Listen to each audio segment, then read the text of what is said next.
Welcome to super way classes. मैं सम प्रताप सिंह। आज हम 10th क्लास साइंस चैप्टर 6 इसका पार्ट 3 देखने वाले हैं। दरअसल पार्ट 1 में हमने सजीव और निर्जीव के लक्षण देखे थे, ठीक है। इसके अलावा और भी बेसिक इंट्रोडक्शन देखा था। इसके अलावा पार्ट 2 में हमने देखा था जंतुओं में पोषण और उसके प्रकार, और पार्ट 3 में हम देखने वाले हैं पादपों में पोषण, ठीक है। तो दरअसल इस चैप्टर को हम क्रम बाई क्रम खत्म करेंगे, ठीक है। तो पादपों में जो पोषण है उसका जो मेन तरीका होता है वो होता है प्रकाश संश्लेषण। प्रकाश संश्लेषण क्या होता है ये आप 6th क्लास से थोड़ा बहुत पढ़ते आ रहे होंगे, ठीक है। नॉर्मल इसके बारे में जानते हुए इसका नाम ही बहुत कुछ बता रहा है। जैसे प्रकाश संश्लेषण मतलब प्रकाश में खाना संश्लेषित होना, ठीक है, प्रकाश की उपस्थिति में खाना बनना। दरअसल होता क्या है, पौधे की जो पत्तियां होती हैं वो हरे कलर की होती हैं। हरे कलर की क्यों होती हैं? क्योंकि उनमें हरित लवक पाया जाता है, और उस हरित लवक में होते हैं पर्णहरिम। वो पर्णहरिम हमारा सूर्य के प्रकाश की उपस्थिति में खाना बनाने का काम करते हैं, ठीक है। और वो कैसे करते हैं वो प्रोसेस हमें पूरा समझना है, और उसके कितने चरण होते हैं ये सारी चीज़ हम इस चैप्टर में इस पार्ट में देखेंगे। इसके अलावा और भी बहुत सारी टॉपिक्स होंगे इसमें, जैसे रंध्र के बारे में, ठीक, और कुछ एक्टिविटी की एक अलग से वीडियो बनेगी जिसमें इस चैप्टर की सारी एक्टिविटी होंगी, ठीक। तो सबसे पहले प्रकाश संश्लेषण। तो देखो, पादपों द्वारा स्वयं भोजन बनाने की क्रिया को क्या बोलते हैं? प्रकाश संश्लेषण। ये छोटी क्लासों में अब तक पढ़ते आए हो, ठीक। अब क्योंकि हाई स्कूल है इसलिए इसमें क्या है, थोड़ा सा हमें और डिटेल बताना होगा कि ये कैसे अपना खाना बनाता है। तो डिटेल के लिए क्या करना होगा, हम इसका प्रोसेस बताएंगे, ठीक है ना। क्योंकि हमें अगर सिर्फ 2 नंबर का पूछा जा रहा है तो इतना और इस रिएक्शंस को लिख देंगे बहुत है, लेकिन 4 नंबर या 7 नंबर में आता है, 6 नंबर में आता है तो फिर पूरा लिखना जरूरी है। तो डिटेल में क्या लिखेंगे, देखो प्रकाश संश्लेषण में होता क्या है, पहले इसको समझ लेते हैं। जैसे हमारा पौधा है, इसकी ये पत्ती है, तो होता क्या है कि ये जड़ों के माध्यम से पानी जाता है H2O, ठीक। पौधा जड़ों के माध्यम से पानी जाता है जाइलम के थ्रू होते हुए। इसके अलावा जो इंसान वगैरह होते हैं या और भी जानवर होते हैं वो क्या निकालते हैं, CO2 निकालते हैं, और ये CO2 रंध्र के माध्यम से इसमें एंटर कर जाती है, ठीक। अभी जो रंध्र होते हैं ये बहुत छोटे छोटे छिद्र होते हैं, ठीक। हालांकि हिंदी में बहुत सारे वर्ड्स होते हैं, एक ही वर्ड के कई सारे वर्ड्स होते हैं। जब पिछली साल में पढ़ा रहा था तो मैंने इसको रंध्र जब बोला तो एक बच्चा बोला कि सर छिद्र, मैंने कि हाँ। फिर एक और बच्चा बोला कि सर छेद, मैं कि हाँ भी हाँ। फिर एक और बच्चा बोला कि सर भिट्टा, मैं शांत रहा। फिर एक और बोला कि सर भम्बगला। इतने सारे वर्ड्स एक चीज़ को दिखाते हैं, ठीक। ये हिंदी की खासियत होती है। हालांकि इंग्लिश मीडियम में ऐसा देखने को नहीं मिलता, ये सिर्फ हिंदी मीडियम में ही देखने को मिलता है। तो क्या होते हैं, छोटे छोटे रंध्र होते हैं, ठीक है। रंध्र से अलावा इनको छोटे छोटे छिद्र भी बोल सकते हो, इससे ज़्यादा नहीं, ठीक। अब होता क्या है कि इन छोटे छोटे छिद्र के माध्यम से या रंध्र के माध्यम से कार्बन डाइऑक्साइड अंदर एंटर कर जाती है, और यहाँ से क्या मिल रहा है, प्रकाश मिल रहा है। तो जो इसका जो रसोईया है पर्णहरिम हरित लवक, तो वो हरित लवक क्या करेगा, H2O जो कि यहां से आया एंटर होके, यहां से CO2 आया, ठीक, और प्रकाश की उपस्थिति में ये क्या बना देगा, ग्लूकोज बना देगा ये वाला। तो देखो CO2 हमारा कहां से आया, इंसानों से आया या जानवरों से आया। पानी कहां से आया, जड़ों के माध्यम से आया, और यहां पे क्या मिला, सूर्य का प्रकाश मिला, ठीक है। सूर्य का प्रकाश ऊपर से मिला दिन के समय में।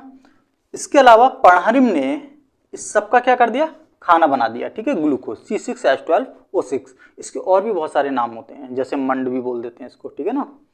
अब साथ के साथ क्या बना, H2O भी बनी और ऑक्सीजन भी बनी। अब जो ऑक्सीजन बनी ये पत्ती से बाहर आ जाती है, ठीक है। तो यहाँ पर एरो का निशान लगा दिया, एरो का मतलब ये उड़ जाती है, ठीक। और इस ऑक्सीजन को हम ले लेते हैं। तो इस तरह से हमारा पूरा सर्कल चलता रहता है। तो अब कैसे लिखेंगे, इस पूरा प्रोसेस को समझ लिया। इसको लिखने का तरीका क्या है, ओवरऑल हमें लिखना ही होता है, ठीक है ना। तो ये नोट्स की फॉर्म में भी मैं साथ के साथ लिखते चलता हूँ ताकि आपको दिक्कत ना आए। समझना तो है ही है लेकिन लिखना भी तो आपको ही है। तो क्योंकि जो नंबर आएंगे वो आपके दिमाग में क्या है, इससे कोई फर्क नहीं पड़ता। जो आप लिख के आ रहे हो उस 3 घंटे में जो लिख लिया वही तुम पे आता है। बाकी तुम्हें कितना भी आता है, कितना अच्छा तुम जानते हो किसी टॉपिक को, कोई फर्क नहीं पड़ता। लिखते कैसे हो वही तुम्हारे नंबरों को मेंटेन करता है। ठीक है, तो लिखने के लिए ये तरीका है। तो कैसे लिखेंगे? तो देखो, प्रकाश संश्लेषण में सूर्य के प्रकाश की उपस्थिति में हरे पादपों में पर्णहरिम द्वारा CO2 तथा H2O के संयोग से, CO2 और H2O के संयोग से मंड तथा ग्लूकोज, मंड या ग्लूकोज बनता है। ठीक है, अब और लिखना चाहो तो लिख सकते हो, इसमें H2O और O2 भी बनती है। ठीक है, पर ये इसका संक्षिप्त रूप है। अब प्रकाश संश्लेषण क्या है? एक जैव रासायनिक क्रिया है, क्योंकि क्या हो रही है? एक रासायनिक क्रिया हो रही है, नए बॉन्ड बन रहे हैं और टूट रहे हैं, तो क्या होगी? एक जैव रासायनिक क्रिया है, जीवों में हो रही है, इसलिए जैव रासायनिक क्रिया तो है ये, क्योंकि रासायनिक बंध बन रहे हैं और टूट रहे हैं। ठीक, तो ये हमारे प्रकाश संश्लेषण की प्रोसेस है। तो ये हुआ बस 4 नंबर लाइक। अगर लॉन्ग आंसर में आता है तो फिर हमें इसके टाइप्स भी, इसके चरण भी लिखने होंगे कि ये जो प्रक्रिया है 2 चरणों में पूरी होती है। वो 2 चरण कौन से हैं? प्रकाशिक अपक्रिया और दूसरा अप्रकाशिक अपक्रिया। तो ये दोनों ऐसे हैं कि इनको पढ़ते पढ़ते अभी याद हो जाएंगे। ठीक है, ये नहीं है कि आप लिखोगे फिर बाद में याद करोगे, बस ध्यान से सुनना है। ठीक है ना, ट्रिक के माध्यम से इसको पढ़ते हुए चलेंगे, कंपेरिजन रूप से है ही इतने सिंपल, इसलिए। तो देखो, वैसे तो इसमें बहुत सारी रिएक्शंस भी होती हैं, ठीक है ना, पर मैंने इसको जितना शॉर्ट हो सका है, रिएक्शंस अगर मैं 10-15 रिएक्शंस लिख दूं यहाँ अभी तो पूरा ही छोड़ दोगे आप। ठीक है ना, तो इसलिए इतना ही करो जिससे अपना काम चल जाए। वो रिएक्शंस याद कर नहीं पाओगे तो फिर ये आपका वैसे भी छूट जाता है, इसलिए टीचर इनको पढ़ाते नहीं है। ठीक, तो इसको जितना हो सके उतना संक्षिप्त करके मैंने ये इसको नोट्स बनाया। तो सबसे पहले प्रकाश अपक्रिया या हिल अपक्रिया। तो देखो, इसके नाम से पता पड़ रहा होगा कि ये प्रकाश की उपस्थिति में हो रही है, इसीलिए इसका नाम प्रकाशिक अपक्रिया पड़ा। इसका नाम क्या है? अप्रकाशिक अपक्रिया या केल्विन चक्र या C3 चक्र। तो मोस्ट रूप से हमें अप्रकाशिक अपक्रिया के नाम से इसको जानना है। ठीक है, और नाम भी हमें ध्यान रखने, क्या पता अलग से ये 2 नंबर का आ गया केल्विन चक्र पूछ ले तो हमें अलग से लिखना होगा। ठीक है ना, लेकिन अगर हमें वैसे याद रखना तो इन दोनों नामों को ध्यान से रखना, ताकि यही हमें पूरी डेफिनेशंस बता देंगे। तो अप्रकाशिक मतलब प्रकाश के बिना। ठीक है, तो ये प्रकाश के बिना भी हो जाती है, ये प्रकाश की उपस्थिति में हो जाती है। अब और क्या अंतर है दोनों में? तो देखो, इसमें लिख रहा है हिल अपक्रिया, इसको हिल अपक्रिया भी बोलते हैं। तो देखो, जब आपने देखा होगा हिल, हिल कैसी होती है? पहाड़ी जो होती है वो हिल टाइप की हिल होती है, इस तरह की, और प्रकाश सबसे पहले यहीं पड़ता है हिल पर, पहाड़ी पर। ठीक है ना, अब होता क्या है कि अगर आप हरित लवक देखोगे तो उसमें इस तरह से सिक्के सिक्के से होते हैं। ठीक, तो ये भी तो एक हिल की तरह दिख रहे हैं, पहाड़ी की तरह, चट्टे चट्टे, जैसे पत्थरों का एक पहाड़ बना दिया हो। तो ये कहाँ होती है प्रकाशिक अपक्रिया? इन ग्रेनम में होती है। ठीक, तो अप्रकाशिक अपक्रिया कहाँ होगी? ग्रेनम को छोड़ के ये खाली जगह में, स्ट्रोमा में। ठीक, तो खाली जगह जो होती है स्ट्रोमा में, उसमें होगी हमारी अप्रकाशिक अपक्रिया, और ग्रेनम में कौन सी होगी? प्रकाशिक अपक्रिया। ठीक, तो 2 अंतर हो गए। तीसरी चीज अगर बात करें, इनकी जो पता लगाया था या इनका जो अध्ययन सबसे पहले किया था वो किस किस साइंटिस्ट ने किया था? तो देखो, जहां प्रकाश होता है या हिल अपक्रिया नाम से अगर हम देखें तो हिल नाम से इसका साइंटिस्ट का नाम है रॉबर्ट हिल। तो इसका जो अध्ययन किया था सर्वप्रथम रॉबर्ट हिल ने किया था। अगर हम बात करें अप्रकाशिक अपक्रिया की, तो जहां प्रकाश ना हो, तो जहां प्रकाश नहीं होगा वहां क्या होगा? ब्लैक ब्लैक होगा। तो इसकी जो खोज की थी वो ब्लैकमैन ने की थी। ठीक है, तो इस तरह से कंपेरिजन रूप में करेंगे। अब इसमें बनता क्या क्या है? तो देखो, प्रकाशिक अपक्रिया में एडीपी से एटीपी बनता है। एडीपी की फुल फॉर्म क्या होती है? एडिनोसिन डाइफॉस्फेट, और एटीपी की एडिनोसिन ट्राइफॉस्फेट। अब एटीपी क्या होती है? एक एनर्जी की फॉर्म होती है, जो भी हम बोल रहे हैं, चल रहे हैं, फिर रहे हैं, वो एनर्जी कहाँ से मिलती है? हमें एटीपी से मिलती है। तो जो प्रकाश अपक्रिया होती है उसमें एटीपी का भी निर्माण होता है, वो किससे होता है? एडीपी से। इसके अलावा, अच्छा, इस जो क्रिया को बोलते हैं एटीपी का बनना, इसको फोटोफॉस्फोरिलेशन भी बोलते हैं। ठीक, इसके अलावा और क्या होता है? H2O जो होता है, ये जो H2O यूज हुआ है, ये टूटकर H+ और OH आयनों में टूट जाता है। और इस जब टूट जाएगा तो क्या होगा? ये जो ऑक्सीजन है वो हमारी O2 में कन्वर्ट हो जाएगी। जो H2O से, पानी से जो ऑक्सीजन निकलती है वो हमारी ऑक्सीजन बनती है। देखो, देखने में ये लग रहा होगा कि ये CO2 है, ये वाली ऑक्सीजन ये वाली होती होगी। ठीक, लेकिन ऐसा नहीं होता है। जो ऑक्सीजन बनती है ये हमारी पानी के कणों के टूटने से या पानी के अणुओं से बनती है। ठीक है, तो ये कंफ्यूजन नहीं होना कि ये ऑक्सीजन किससे बनती है, तो जल से हमारी ये ऑक्सीजन बनती है, ना कि कार्बन डाइऑक्साइड से। तो क्लियर हो गया। अब इसमें अगर देखें तो इसमें क्या बनता है, इसमें बनता है हमारा ग्लूकोज C6H12O6, किसमें, अप्रकाशिक अपक्रिया में। अब देखो दोनों को एक बार पढ़ लेते हैं। प्रकाशिक अपक्रिया क्या होता है, इसका अध्ययन सर्वप्रथम रॉबर्ट हिल ने किया, क्योंकि ये हिल अपक्रिया है। इसके अलावा इस क्रिया में ये जो क्रिया होती है हरित लवक के ग्रैना में होती है। ग्रैना ये होते हैं, ये हिल की तरह दिख रहा है, पहाड़ी की तरह दिख रहा है, इसलिए कहाँ हो रही है, ग्रैना में हो रही है। ठीक, अब ये प्रकाशिक अपक्रिया है, इसलिए ये प्रकाश की उपस्थिति में हो रही है। तो तीन चीज करनी है, क्या क्या होनी है, रॉबर्ट हिल ने खोज की थी, ग्रैना में होती है और प्रकाश की उपस्थिति में होती है, तीन चीज होगी। अब एडीपी से एटीपी बनता है और पानी से ऑक्सीजन बनती है, ये चीज इसकी होगी। अप्रकाशिक में अगर देखेंगे तो इसमें क्या याद रखना है, तो देखो अप्रकाशिक जहां प्रकाश नहीं होता क्या हो गया, ब्लैक मैन, और ये कहाँ होती है, स्ट्रोमा में, ये खाली जगह में। ठीक, और इसमें प्रकाश की आवश्यकता नहीं होती। ठीक, तो ये थे हमारा पूरा प्रकाश संश्लेषण। अब देखो कुछ छोटी छोटी चीजें और हैं जिनको हमें अलग से देखना है। देखो जैसे कि पहला पॉइंट है हमारा, पत्तियों में हरित लवक होता है। ठीक है, ये आपको पता है, और इस हरित लवक के कारण ही पत्तियां कैसी होती हैं, हरे कलर की होती हैं। और जो हरित लवक होता है उसके अंदर क्या होते हैं, ग्रैनम होते हैं। जैसे ये हमारा हरित लवक है, ठीक, डबल लेयर का होता है, और इसमें क्या होते हैं, इस तरह से ग्रैनम होते हैं। इन ग्रैनम्स के ऊपर क्या होते हैं, पर्णहरिम होते हैं। ठीक है, पर्णहरिम का दूसरा नाम क्या होता है, क्लोरोफिल। और ये कहाँ होते हैं, ग्रैनम के ऊपर छोटे छोटे बिंदु के रूप में होते हैं। ये लगभग 250 के आसपास होते हैं, 230, 250, 210, इस तरह की इनकी संख्या पाई जाती है। ठीक, और ये हरे कलर के होते हैं, इसलिए पत्तियां भी हमारी हरे कलर की होती हैं। ठीक, दूसरा पॉइंट क्या है हमारा, प्रकाश संश्लेषण जो होता है वो कहाँ होता है, हमारा हरित लवक में ही होता है। ये हमने पीछे देख चुका है, ग्रैनम में होती है प्रकाशिक अपक्रिया, और अप्रकाशिक अपक्रिया कहाँ होती है, इस खाली जगह मतलब स्ट्रोमा में। अगला पॉइंट क्या हमारा, प्रकाश संश्लेषण में जो ऑक्सीजन बनती है, जो हम लेते हैं बाद में, वो ऑक्सीजन कहाँ से निकली, वो ऑक्सीजन निकलती है पानी से। ठीक है, ये मैं पहले बता चुका हूँ, लेकिन इसलिए लिखा है क्योंकि ये इंपॉर्टेंट है, पिछली साल जो ये क्वेश्चन आ चुका है। ठीक है ना। अब नेक्स्ट पॉइंट क्या है, देखो जो ऑक्सीजन है वो तो पानी से बन गई, लेकिन जो कार्बन डाइऑक्साइड उसने यूज किया, उस कार्बन डाइऑक्साइड से क्या बना, उसका खाना बना। ठीक है, वो खाना क्या है, कार्बोहाइड्रेट्स या मंड या ग्लूकोज C6H12O6। ठीक, अब देखो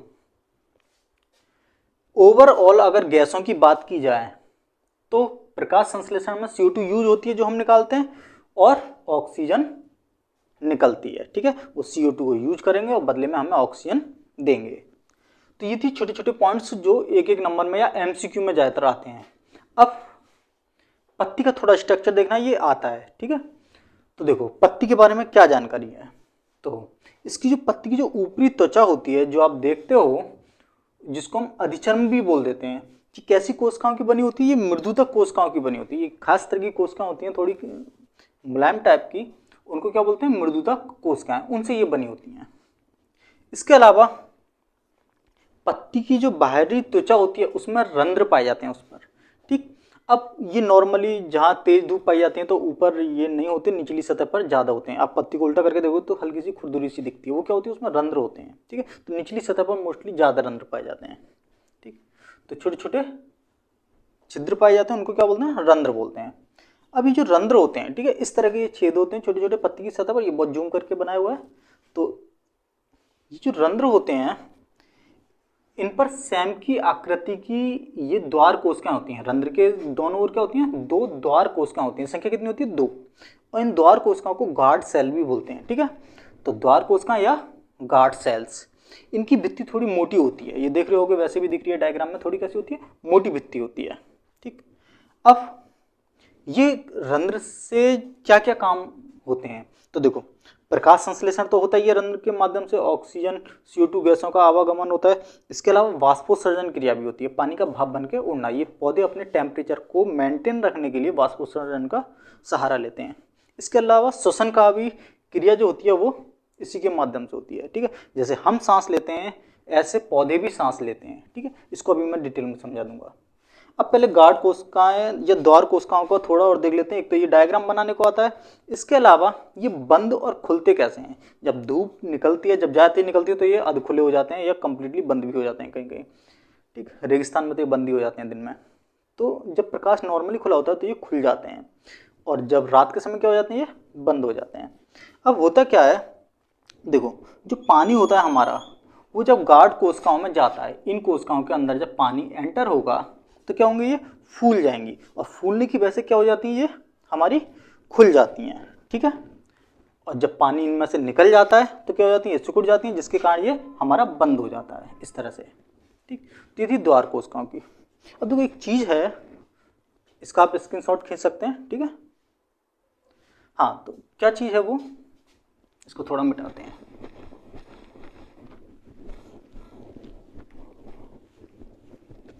इसका स्क्रीनशॉट खींच खींच के इसके नोट्स आप साथ के साथ बनाते रहें। ठीक है, ये मदद करेंगे पेपर टाइम में, इनका रिवीजन करते रहो। टोटल यहीं से फंसना है, बाहर से कुछ नहीं आएगा। ठीक है, अब देखो पौधों में दो काम होते हैं, श्वसन और दूसरी प्रकाश संश्लेषण। प्रकाश संश्लेषण। अब होता क्या है कि जो श्वसन होता है, जैसे हम सांस लेते हैं ऐसे पौधे भी सांस लेते हैं। ये क्या होता है, दिन और रात दोनों टाइम होता है, लेकिन प्रकाश संश्लेषण कब होता है, सिर्फ दिन दिन में होता है, क्योंकि प्रकाश की उपस्थिति में होगा। इसके अलावा जो श्वसन होता है, इसमें ये ऑक्सीजन लेते हैं और CO2 निकालते हैं। ठीक, जैसे हम ऑक्सीजन लेते हैं और CO2 निकालते हैं, सेम कंडीशन क्या करते हैं, पौधे भी यही करते हैं श्वसन के दौरान। अब प्रकाश संश्लेषण की क्रिया के दौरान ये क्या करते हैं, उल्टा करते हैं, CO2 लेते हैं और O2 निकालते हैं। हमारे अंदर सिर्फ श्वसन होता है और पौधों में ये दोनों होगा। तो ये चीज हमें ध्यान रखनी है। ज़्यादातर अगर बच्चों से पूछा जाए कि पौधे कौन सी गैस लेते हैं, तो वो नॉर्मली ये बोलते हैं कि CO2 लेते हैं। ठीक है, दरअसल वो CO2 भी लेते हैं और ऑक्सीजन भी लेते हैं। ऑक्सीजन दिन रात लेते हैं और CO2 सिर्फ दिन दिन में लेते हैं प्रकाश संश्लेषण के दौरान। ठीक है, इस चीज़ को ध्यान रखना है। अब देखो आपने देखा होगा कभी कभी बोलते हैं कि पीपल वगैरह के पेड़ के नीचे या बरगद के पेड़ के नीचे नहीं सोना चाहिए, उसके नीचे भूत वगैरह रहते हैं, रात को नहीं सोना चाहिए। ठीक है, इस तरह बहुत सारी वो धारणा है। दरअसल होता क्या है कि बच्चों को अगर हम इस तरह से समझाने लगे तो नहीं समझ में आएगा, इसलिए उनको हम भूत वगैरह का सहारा लेके उनसे मना करते हैं ताकि वो ना करें। होता क्या है, जैसे पीपल होता है, उसकी पत्तियां बहुत ज़्यादा होती हैं। जब बहुत ज़्यादा होंगी तो रात के समय क्या होगा, कौन सी क्रिया चालू होगी, ये मान लो पीपल का पेड़ है। ठीक, इसमें बहुत सारी पत्तियां होती हैं। अब रात में कौन सी क्रिया चालू होगी, रात में सिर्फ और सिर्फ श्वसन होगा। प्रकाश संश्लेषण तो बंद हो चुका होगा, श्वसन चालू होगा। और श्वसन में क्या करेंगे, ये ऑक्सीजन लेंगे और CO2 छोड़ेंगे। अगर रात के समय इन पेड़ों के नीचे कोई सोएगा तो इस एरिया में ये इस तरह के होते हैं कि चारों तरफ से जमीन, बरगद वगैरह देखा होगा तो काफ़ी नीचे तक इसकी टहनियाँ आती हैं। ठीक है, तो इसके नीचे के एरिया में ऑक्सीजन तो पौधे ने ले ली, पेड़ ने ले ली, और CO2 की भरमार होगी, बहुत ज़्यादा मात्रा में CO2 की। इससे क्या होगा, नींद अच्छी नहीं आएगी। इसके अलावा जब नींद अच्छी नहीं आती तो सपने भी आते हैं बुरे बुरे। तो हो सकता है किसी को सपने आ जाते हो, भूत वगैरह के सपने आ गए, तो वो कहता हो कि मुझे भूत दिखाई दिए। ठीक है ना, तो ये क्या होता है, ये सब इसी वजह से होता है। इसका साइंटिफिक रीजन यही है कि नींद अच्छी नहीं आती और ये सोना हानिकारक भी होता है इसके नीचे। तो इसलिए हमें बरगद वगैरह, पीपल वगैरह के पेड़ के नीचे नहीं सोना चाहिए रात में। ठीक, क्योंकि रात में सिर्फ श्वसन प्रक्रिया चालू होती है और प्रकाश संश्लेषण बंद हो चुकी होती है। देखिए, प्रकाश संश्लेषण से संबंधित हमारा ये लास्ट टॉपिक बचा है, प्रकाश संश्लेषण को प्रभावित करने वाले कारक। कौन कौन से कारक होते हैं जो प्रकाश संश्लेषण को प्रभावित करते हैं। ठीक, तो ये सारे कारक होते हैं। देखो, सबसे पहला है प्रकाश। प्रकाश में क्या होता है, जब प्रकाश की मात्रा ज्यादा होगी तो हमारा प्रकाश संश्लेषण क्या होगा, ये भी हमारा बढ़ेगा। ठीक है, जैसे जैसे प्रकाश बढ़ता है, दिन निकलता है, तो प्रकाश संश्लेषण की दर भी बढ़ जाती है। दर मतलब उसकी प्रकाश संश्लेषण होने की क्रिया बढ़ती जाती है। अगर हमारा तापमान बढ़ेगा तो क्या होगा, एक लिमिट तक हमारा प्रकाश संश्लेषण बढ़ेगा, ठीक। लेकिन अगर बहुत ज़्यादा तापमान बढ़ रहा है तो क्या होते हैं, रंध्र बंद हो जाते हैं, ठीक है, ताकि पत्तियां झुलसे ना, ठीक। तो नॉर्मली तापमान बढ़ने से हमारा प्रकाश संश्लेषण बढ़ता है, ठीक, पर एक लिमिट तक। तीसरा है जल। अगर जितना ज़्यादा पौधे को पानी मिलेगा उतना ज़्यादा प्रकाश संश्लेषण होगा, ये भी नॉर्मल सी चीज़ें हैं, क्योंकि प्रकाश संश्लेषण के लिए क्या जरूरी होता है, पानी जरूरी होता है, H2O। तो जैसे जैसे पानी ज़्यादा मिलता जाएगा प्रकाश संश्लेषण भी ज़्यादा होता रह जाएगा। इसी तरह से हमारा कार्बन डाइऑक्साइड, जैसे जैसे कार्बन डाइऑक्साइड हमें ज़्यादा मिलेगी पौधे को, इसी तरह से हमारा प्रकाश संश्लेषण भी ज़्यादा होता जाएगा। इसके अलावा पर्णहरिम, जिस पौधे में पर्णहरिम ज़्यादा होता है या पत्तियों में पर्णहरिम की मात्रा ज़्यादा होती है, वहाँ भी हमारा प्रकाश संश्लेषण ज़्यादा होगा, ठीक है। पर्णहरिम ही तो होता है जो खाना बनाता है, तो जब ज़्यादा पर्णहरिम होंगे ज़्यादा प्रकाश संश्लेषण होगा। अब पत्ती की संरचना, ये भी डिपेंड करती है, पत्ती की आकृति बड़ी होगी तो ज़्यादा प्रकाश संश्लेषण होगा, पत्ती का स्ट्रक्चर छोटा होगा तो कम प्रकाश संश्लेषण होगा, ठीक। तो इस तरह से ये हमारे प्रकाश संश्लेषण को प्रभावित करने वाले कारक हैं। इस चैप्टर के और भी जो पार्ट्स हैं उनको हम नेक्स्ट वीडियो में कंप्लीट करेंगे, ठीक है। जब तक के लिए थैंक यू।